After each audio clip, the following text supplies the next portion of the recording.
안녕하세요, 한미가족 여러분. 오늘은 11월 17일인가요? 수요일 성경 공부 시간입니다.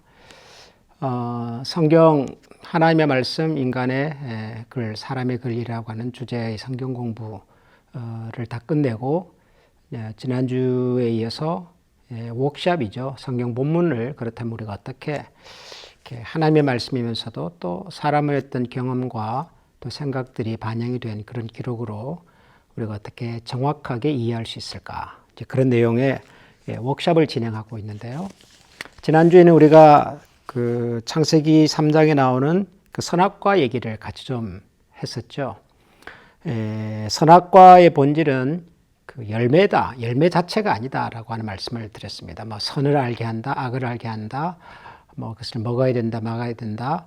그 열매 자체는 선악과 이야기 본질이 아니다. 또 보통 그 뱀의 역할을 사람들이 얘기할 때 뱀이고 사탄이고 사탄의 유혹에 빠진 것이기 때문에 결국 책임이 사탄에게 있는 것 아니냐, 그런 생각도 하지만 성경에서는 명시적으로 뱀이고 사탄이다 그렇게 말하지는 않는다. 물론 뱀의 역할 배후에는 사탄의 역할이 분명히 있습니다만은 뱀이고 사탄이기 때문에, 그래서 사탄이 우리를 유혹했기 때문에 우리가 넘어진 거다, 그렇게 말할 수는 없다.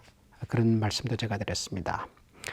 선악과 이야기의 핵심은 뭐냐면 하나님께서 분명하게 주신 그 말씀과 우리 사람이 가지고 있는 우리의 욕심, 우리 생각이 충돌을 할 때 우리 사람은 하나님의 약속보다도 우리의 욕심이라고 해야 되겠죠. 우리의 생각을 선택했고 그 우리의 욕심에 이끌린 선택의 결과가 우리에게 찾아온 바로 이 죄의 참상이다라는 말씀을 드렸습니다.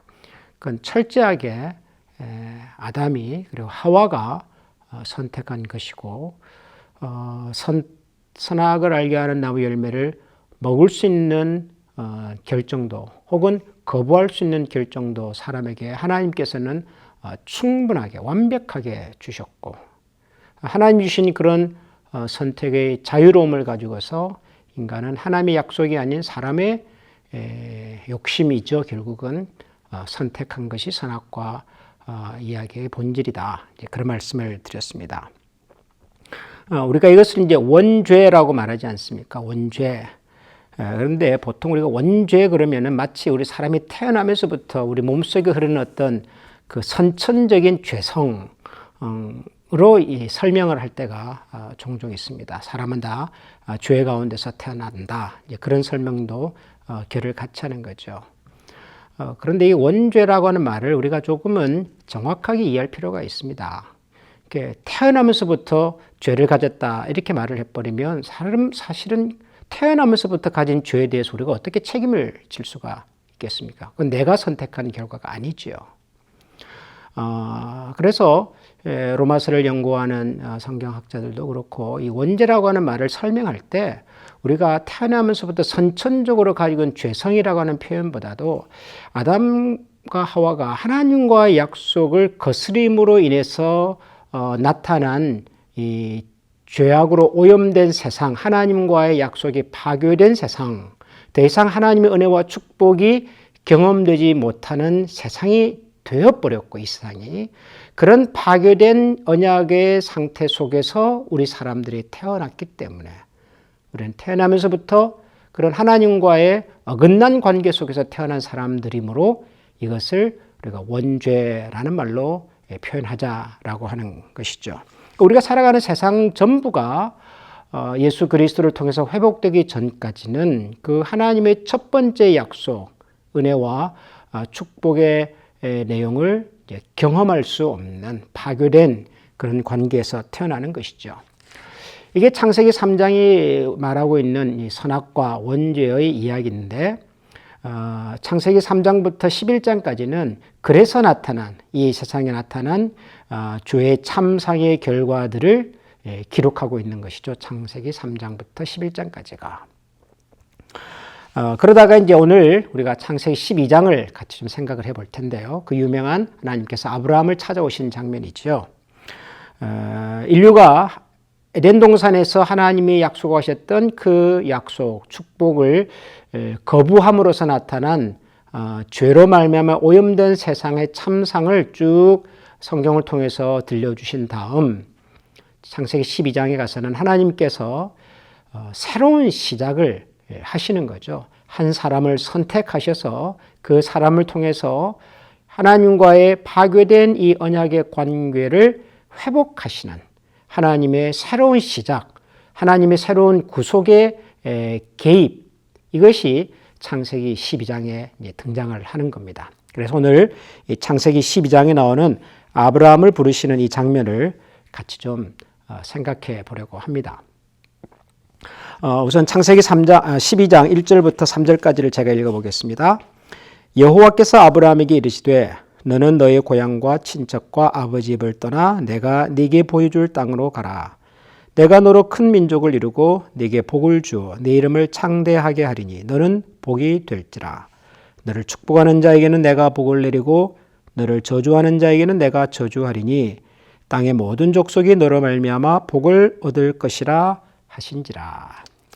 창세기 12장에 나오는 하나님께서 아브라함을 부르시는 아주 유명한 장면입니다. 자, 그런데 우리가 이 창세기 12장 이 아브라함을 부르시는 사건을 이야기할 때 또 우리가 설교를 통해서 들을 때 대부분 이렇게 설명을 하지요. 하나님께서 갈대 우르에 살고 있었던 아브라함과 그 가족을 불러서 약속의 땅 가나안 땅으로 인도하셨습니다. 우리가 그렇게 이 창세기 12장 사건을 설명을 합니다. 그런데 여러분 과연 그럴까요? 하나님께서 갈대 우르에 살고 있었던 아브라함과 그 가족을 불러서 가나안 땅으로 인도하시는 것이 이 창세기 12장에 나오는 이 사건의 내용일까요? 우선 이 설명에 잘못된 오해되고 있는 표현 몇 가지를 한번 걸러보겠습니다. 첫 번째, 갈대아 우르를 떠나서 가나안으로 가려고 했던 사람은 아브라함이 아닙니다. 그래서 이거부터 좀 충격적이죠. 갈대아 우르에 살고 있었던 사람이 그것을 떠나 가나안 땅으로 가야 되겠다라고 결심을 하고 행동에 옮긴 사람은 아브라함이 아닙니다. 그럼 아브라함이 아닌 누굴까요? 아브라함이 아니라 아브라함의 아버지 데라입니다. 데라. 창세기 12장, 12장 앞에 나오는 창세기 11장 31절에 보면 이런 내용이 나오죠. 데라가 그 아들 아브라함과 하란의 아들인 그의 손자 롯과 그의 며느리 아브라함의 아내 사레를 데리고 갈대아인의 우르를 떠나 가나안 땅으로 가고자 하더니 하란에 이르러 거기 거류하였으며 데라는 나이가 205세가 되어 하란에서 죽었더라. 갈대아 우르에 살고 있었던 그 아브라함 가족의 대표는 아브라함의 아버지 데라였습니다. 데라가 어느 날 어떤 생각을 했는지는 모르겠으나 아브라함과 그리고 이 데라의 또 다른 아들이었던 하란, 이 하란이라는 이름이 두 번 나오는데요. 하나는 사람 이름 하란이고요. 또 하나는 지명 이름 하란입니다. 이 아브라함의 아버지 이 데라에게는 아들이 셋이 있었죠. 첫째가 아브라함이고요. 두 번째가 나홀이고요. 세 번째가 하란입니다. 나중에 나홀이라는 이름도 나중에 아브라함의 아들 이삭의 아내 리브가를 만나는 사건을 이제 보시면은 또 등장을 하지요. 아무튼 갈대아 우르에 살고 있었던 데라가 그 세 아들 중에서 하란이 먼저 세상을 떠났고 첫 번째 아들 아브라함과 하란이 낳았던 그의 아들 롯 그리고 그 며느리 이런 조카 손주들을 데리고 갈대아 우르를 떠나서 가나안 땅으로 갔던 것이죠. 근데 가나안 땅으로 가던 도중에 하란이라고 하는 이 지역에서 머물다가 아버지 데라는 하란에서 세상을 떠납니다. 그때 나이가 205세라고 성경이 기록하고 있죠. 그러니까 갈대아 우르를 떠난 사람은 그리고 가나안 땅으로 가려고 했던 사람은 아브라함이 아니라 데라였습니다. 두 번째, 그렇다면 자연히 하나님께서 아브라함을 찾아오신 곳도 갈대아 우르가 아니죠. 어디죠? 하란이죠. 하란. 11장 32절 데라는 나이가 205세가 되어 하란에서 죽었고 12장으로 오면 여호와께서 아브라함에게 이르시되 너는 너의 고향과 친척 아비 집을 떠나라 이렇게 나온다고요. 가족들이 다 가나안 땅으로 가는 도중에 하란이라고 하는 곳에 머물렀고 하란에서 데려가 죽었고 그리고 난 다음에 하나님께서 아브라함에게 나타나셨습니다. 당연히 하나님께서 아브라함에게 나타나신 것은 하란이죠. 하란. 그 다음에 이 두 가지 내용을 연결해서 마지막 세 번째를 정리해 보면 이런 내용이 되겠습니다. 갈대아 우르에 살던 아브라함을 가나안 땅으로 인도하기 위해서 하나님께서 아브라함을 부르셨다라는 표현은 정확하지가 않죠. 우선 갈대아 우르에 살던 아브라함을 불러내신 것이 아니죠. 하나님은 아브라함을 하란에서 만났습니다. 또 가나안 땅으로 가려고 했던 사람도 아브라함이 아니라 아버지 데라였습니다. 데라가 가나안으로 가려고 하다가 하란에 머물렀고 거기서 세상을 떠났습니다. 아브라함은 자기들이 어디로 가는지 또 어디로 가려고 했는지 성경에서는 전혀 언급이 없지요. 자, 그러면 창세기 12장에 나오는 하나님께서 아브라함을 부르신 이 사건의 정확한 내용이 뭔가? 하나님께서 아브라함을 갈대아 우르에 살고 있었던 아브라함을 가나안으로 이끌려고 부르셨다가 아니라면 정확한 내용은 뭔가? 창세기 12장 1절을 보면 여호와께서 아브라함에게 이르시되 너는 너의 고향과 친척과 아버지 집을 떠나 내가 내게 보여줄 땅으로 가라. 가장 정확한 설명은요. 떠나라는 것이고 두 번째는 가라라고 하는 것입니다. 하나님께서 아브라함에게 찾아와서 하신 가장 첫 번째 그리고 중요한 말씀은 떠나라 하는 것입니다. 그리고 가라라고 하는 것입니다. 어디를 떠나야 될까요? 어디를 떠나라고 하셨을까요? 너의 고향과 친척과 아버지 집을 떠나라 그러죠. 고향과 친척과 아버지 집을 떠나라. 그러니까 이것을 우리는 그대로 갈대아 우르라고 설명을 해버리는데요. 여러분 여기 고향이라고 하는 말의 정확한 번역은 그냥 땅입니다. 땅. 우리 뭐 홈타운, 홈컨트리 그런 말이 아니라 그냥 땅입니다. 너의 땅을 떠나라라고 하는 것입니다. 이 땅이라고 하는 단어는 그 뒤에 보면 내가 네게 보여줄 땅으로 가라 하는 그 땅하고 같은 단어입니다. 신학교 공부한 표시를 좀 내자면 히브리어에서 땅이라고 하는 단어는 에레츠라고 하는 말인데 에레츠. 내 고향을 떠나라라고 하는 고향도 에레츠고 내가 네게 보여줄 땅으로 가라는 땅도 에레츠입니다. 그러니까 하나님께서는 아브라함에게 가나안으로 가라고 말하는 것이 아니라 너가 지금 살고 있는 땅을 떠나서 내가 너에게 보여줄 땅으로 가라라고 말씀하신 겁니다. 그 차이를 아시겠죠? 핵심이 뭐냐 그러면은 거기가 뭐 가나안이냐 갈대아 우르냐가 중요한 것이 아니라 내가 살고 있는 이 땅을 떠나야 하고 내가 내게 보여줄 땅으로 가라라고 하는 것입니다. 이게 굉장히 중요한 얘기입니다. 창세기 12장 1절에서 그 다음에 이제 말씀하신 것이 내가 너로 큰 민족을 이루게 하겠다. 이것은 정확하게 맞습니다. 아브라함의 후손으로 하여금 큰 민족을 이루게 하시겠다.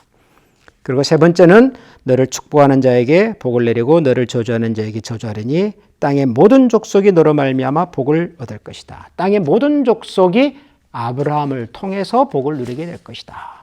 우리가 이것을 복의 근원이 된다. 열방을 축복하는 민족이 된다. 그렇게 설명을 합니다. 그건 맞습니다. 그래서 창세기 12장에서 하나님께서 아브라함을 찾아오셔서 하셨던 세 가지 중요한 말씀은 떠나라라고 하는 것입니다. 그리고 내가 내게 보여줄 땅으로 가라라고 하는 것입니다. 두 번째는 내가 너로 큰 민족을 이루겠다고 한 것이고 그리고 마지막으로는 땅의 모든 민족이 너로 말미암아 복을 받게 할 것이다 라고 하는 것입니다. 자, 그런데 여러분 하나님은 아브라함을 왜 찾아오셨을까요? 아버지 데라를 중심으로 해서 그 일가족이 갈대아 우르를 떠나서 지금 가나안 땅으로 가고 있었던 도중이지요. 그러다가 하란에 머물게 되었고 하란에서 아버지 데라가 세상을 떠났습니다. 자, 그때 하나님께서 아브라함에게 찾아오시는데 왜 찾아오셨습니까? 여러분 창세기 12장에 하나님께서 아브라함을 왜 찾아오시는지가 설명이 되어 있습니까?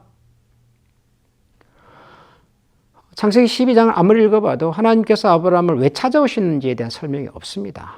또 아브라함에게 이런 약속을 주십니다. 내가 너로 큰 민족을 이루고 뭐 복의 근본이 되게 하고 내가 내게 보여줄 땅으로 가라 이런 말씀이 있는데 왜 아브라함을 그렇게 부르시는지 그리고 그렇게 찾아오신 아브라함에게 하나님께서 기대하시는 삶의 내용, 삶의 원칙은 뭔가? 이건 없어요. 왜 부르셨는가가 없는가? 왜 부르셨는가가? 그런데 하나님께서 아브라함을 찾아오신 하나님께서 아브라함이라는 사람을 선택하셔서 찾아오셔서 그 아브라함에게 주신 뭐라 할까요? 하나님의 기대, 아브라함에 대한 하나님의 그 부르심의 이유, 그것은 창세기 18장 19절에 나옵니다. 창세기 18장 19절은 제가 지난주에도 여러분들에게 잠깐 소개를 했는데 굉장히 중요한 말씀입니다. 제가 읽어보겠습니다. 내가 그로 그 자식과 권속에게 명하여 여호와의 도를 지켜 의와 공도를 행하게 하려고 그를 택하였나니 이는 나 여호와가 아브라함에게 대하여 말한 일을 이루려 함이니라. 나 여호와가 아브라함에게 한 말을 이루기 위해서 어떤 말을 하셨죠? 창세기 12장 1절, 2절, 3절에 나왔던 그 내용이죠. 그 말을 이루게 하기 위해서 하나님께서 아브라함에게 찾아오셔서 다시 한번 그날의 약속을 확인시켜 주시는 장면인데요. 여기 보면은 이런 내용이 나오죠. 내가 그로 그 자식과 권속에게 명하여 여호와의 도를 지켜 의와 공도를 행하게 하려고 그를 택하였다. 하나님께서 아브라함을 선택하신 이유가 나와요. 왜 선택하셨다고요? 그와 그 후손들이 여호와의 도를 지켜라는 말이 나옵니다. 하나님의 도, 하나님의 길, the way of God, to keep the way of the God. 하나님의 가르침, 하나님의 삶의 방식, 하나님이 우리에게 기대하시는 삶의 길, 그 하나님의 도를 지켜 살게 하려고. 그러면 하나님의 도가 뭔데요? 정확하게. 그게 그 뒤에 나오는 두 가지 표현입니다. 하나님의 도를 지켜 의와 공도를 행하게 하려고 그럽니다. 의와 공도를 행하게 하려고. 의와 공도를 행하는 것이 하나님의 길이다라고 설명을 하는 거죠. 의와 공도, 이게 뭘까요? 여러분, 의가 뭡니까? 의. 의라고 하는 것은 말 그대로 번역하면 옳음이죠. 올바름. 우리가 의롭다라고 하는 표현들이 성경에 많이 나오지 않습니까? 그게 의입니다. righteousness. 그런데 뭐가 그러면 의냐? 뭐가 옳은 거냐? 이렇게 또 질문하면 대답이 어렵죠. 참 이렇게 예수를 오래 믿어도 신앙생활을 오래 해도 성경에 의라는 말이 참 많이 나오는데요. 하나님이 의롭다, 하나님 우리를 의롭게 하셨다, 뭐 여러 가지 의로 여기셨다, 의라는 말이 많이 나오는데 정확하게 의가 뭔가를 설명하기가 쉽지가 않습니다. 여러분, 뭐가 의죠? 어떻게 사는 것이 의지요? 성경학자들은 성경에 나오는 의와 관련된 단어들을 다 조사하고 난 다음에 성경이 말하는 의는 올바른 관계라고 정의를 내렸습니다. 의가 뭐냐? 의라고 하는 것은 우리의 행위가, 우리의 삶의 태도가 뭐 윤리적이고 도덕적이고 거룩하고 반듯하고 그런 차원이 아니라 올바른 관계 속에 있는 것을 성경은 의다, 의롭다라고 말을 한다는 것입니다. 관계의 올바름, 이것이 의입니다. 그럼 우리가 어떻게 하면 올바른 관계를 유지할 수 있는가? 어떻게 하면 올바른 관계를 만들 수 있는가?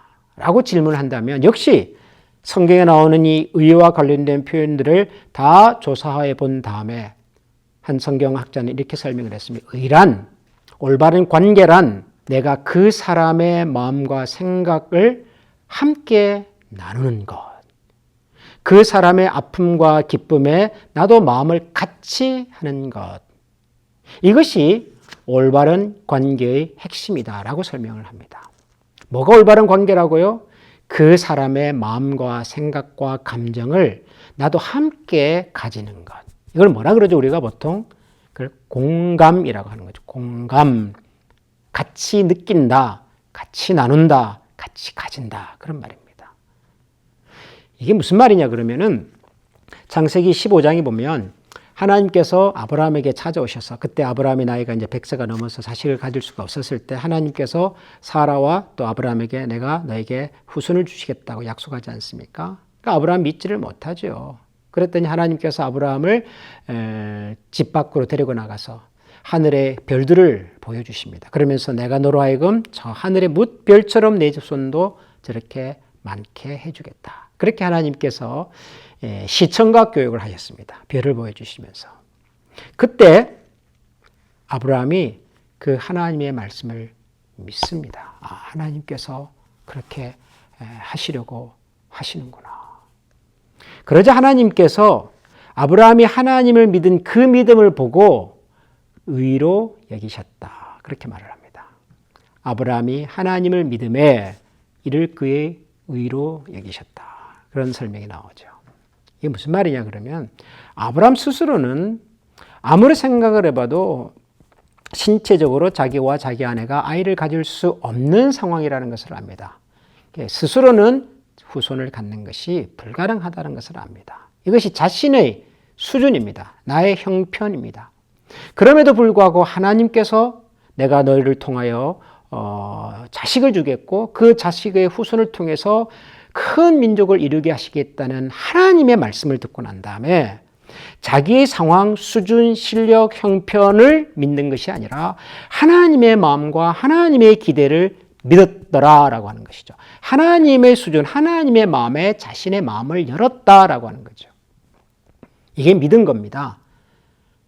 내 마음을 하나님의 마음의 수준으로 가지고 가서 그분의 약속과 그분의 선택과 결정에 내 마음을 드리고 그분과 같은 마음과 같은 생각을 갖는 것, 이것을 믿음이라고 표현했는데 그 아브라함의 믿음을 하나님이 의로 여기셨다. 그러죠.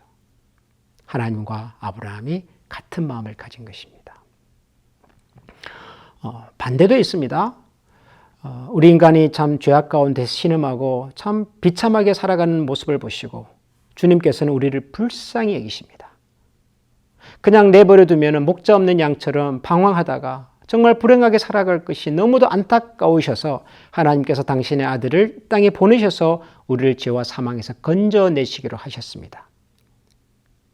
그런 하나님의 판단과 결정을 보고 우리 사람이 하나님을 향하여 뭐라고 불렀냐 그러면 하나님은 참 의로우신 분이십니다. 그렇게 표현을 합니다. 성경에서. 무슨 말이죠? 완벽하신 하나님, 완전하신 하나님, 전능하신 하나님께서 우리 인간의 참상과 불행과 어둠과 고통과 죄악의 아픔을 공감하시고 긍휼히 여기시고 이 문제를 해결하기 위해서 친히 당신의 아들을 보내시는 그 하나님의 마음을 우리 사람들은 하나님 참 의로우십니다 라고 표현을 했다는 거죠. 의가 뭐라고요? 마음을 함께 나누는 것입니다. 공감하는 것입니다. 그래서 신약 성경 로마서 같은 성경을 읽어보면 로마서의 주제가 바로 믿음으로 말미암는 의 아니겠습니까? 오직 의는 믿음으로 말미암느니라 라고 하는 말씀 아니겠습니까? 그런데 이 의를 강조하고 가르치는 로마서의 내용이 가만 들여다보면 1장부터 11장까지는 우리가 어떻게 하나님과 같은 마음을 가지며 살 수 있는가에 대한 이야기고요. 하나님과 공감할 수 있는가의 이야기고요. 그리고 12장부터 16장까지는 우리가 살아가는 이 세상과 어떻게 마음을 같이 하면서 살 수 있는가, 세상과 공감할 수 있는가의 얘기라고요. 의란 공감하는 것입니다. 우는 사람과 함께 울고 기뻐하는 자들과 함께 기뻐하면서 사는.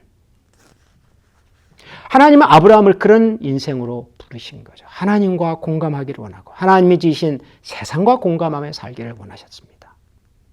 그것을 위해서 부르셨습니다. 두 번째는 공도라고 하는 단어가 나오죠. 공도. 이 공도란 단어는 참 이상한 단어예요. 왜냐하면 여기 말고는 없어요. 이런 단어가. 공도는 다른 말로 공의입니다. 공의. 정의 이렇게도 말할 수가 있겠죠. justice. 근데 이 공의, 정의라고 하는 말도 참 설명이 쉽지는 않습니다. 여기서 말하는 공도, justice의 가장 핵심적인 내용은요. 재판입니다. 재판. 원래 재판을 옛날 고대 사회에서는 왕들이 하죠. 왕이 되면 가장 해야 될, 왕이 해야 할 가장 중요한 책임 중에 하나가 백성들의 시시비비를 가리는 재판을 하는 것입니다. 그런데 여러분, 재판이라고 하는 것은 결국 뭐냐 그러면 억울한 사람들의 억울한 사정을 듣는 것이죠. 억울한 사람의 억울한 사정을 들어서 무엇이 옳고 무엇이 그른지를 판단해 주는 것이 재판이지요. 그래서 재판의 핵심은 듣는 것입니다. 열왕기상에 보면 솔로몬이 왕이 되고 난 다음에 하나님 앞에 일천번제를 드리죠. 하나님이 이런 솔로몬을 기특히 여기셔서 솔로몬에게 밤중에 찾아와서 묻지 않습니까? 솔로몬아, 내가 본 너는 참 기특한 왕이구나. 내가 너에게 무엇을 해주기를 원하느냐. 그랬더니 솔로몬이 하나님의 그 말씀을 듣자마자 이런 얘기를 합니다. 하나님, 저로 하여금 백성들의 소리를 들을 수 있는 듣는 마음을 종에게 주사. 백성을 재판하여 선악을 분별하게 하시옵소서. 열왕기상 3장 9절에 보면 그런 표현이 나옵니다. 옛날에는 지혜의 마음을 주사 이렇게 번역을 했는데요. 요즘 성경이 정확하게 듣는 마음을 종에게 주사. 백성을 재판하여 선악을 분별하게 해주십시오 라고 말합니다. 재판 잘하게 해달라는 거예요. 재판. 왕으로서 해야 될 가장 중요한 일이 재판하는 일인데 자기는 나이도 어리고 경험도 부족하고 나라는 크고 이 백성들이 가진 여러 가지 사정들을 어떻게 잘 선악간에 분별할 수 있을까 자신이 없었던 거죠. 두려웠던 거죠. 그래서 하나님 앞에 기도를 했던 것입니다. 듣는 마음을 종에게 주사 백성을 재판하여 선악을 분별하는 왕이 되게 해주십시오. 재판의 핵심은 듣는 마음, 듣는 귀를 가지는 것이죠. 솔로몬이 이것을 구하매 이 말씀이 그의 마음에 드는지라 하나님 말씀에 들었다라고 표현을 합니다. 솔로몬의 이런 기도를 하나님께서 아주 흡족하게 여기셨다라고 하는 표현이지요. 이게 공도입니다. justice입니다. justice라고 하는 것은 잘 듣는 것입니다. 정확하게 듣는 것입니다. 들을 수 있는 귀와 마음을 갖는 것입니다.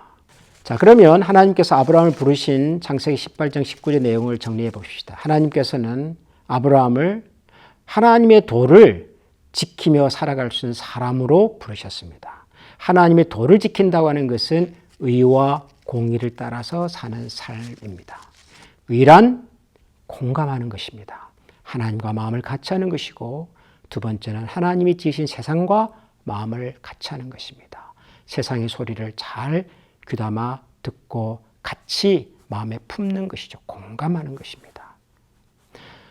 그리고 의로운 삶을 사는 것입니다. 그 의란 세상에 억울하고 아픈 사람의 얘기를 잘 듣는 것이죠. 그리고 선악간에 잘 분별하는 것입니다. 그런 삶을 살 때 하나님께서 무엇을 약속하십니까? 너로 큰 민족을 이루고 그리고 너를 통하여 천하 만국이 복을 받게 해 주시겠다라고 말씀하십니다. 여러분, 이것은 원래 하나님께서 아담과 하와를 통해서 이루고자 하셨던 하나님의 창조 세계의 첫 출발이었습니다. 아담과 하와를 주시고 그들에게 복을 주시고 생육하고 번성하여 땅에 충만하라고 말씀하셨을 때 바로 하나님의 계획이셨습니다.